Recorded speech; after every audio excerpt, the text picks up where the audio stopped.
Station! Uy! Si Ganel! Ganel! Uy!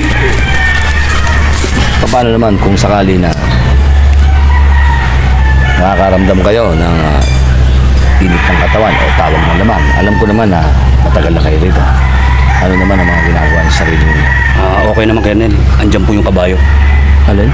Yung kabayo po nandyan. Magaling po yan, saka matibay. Ito ka ba? Yan po, kabayo.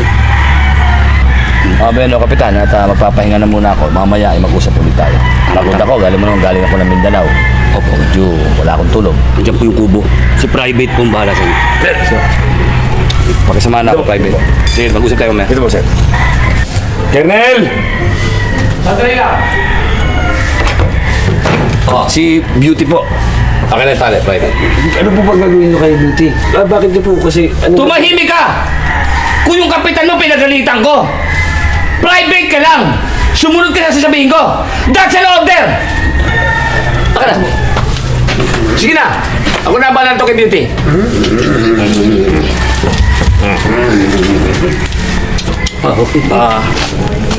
Kernel. Kapitan. Dala na yung kabayo. Okay. Ano yung si Beauty ron? Si Beauty. Paliguan nyo. Okay din eh. Parang tao rin. Anong pinag-iba? Sino po? Si Beauty. Anong ginawa niyo kay Beauty? Oh. Anong ginawa? Din ginagawa nyo? Hindi pa sabi nyo, pag mainit ang katawan nyo, tinatawag kayo ng laman ninyo.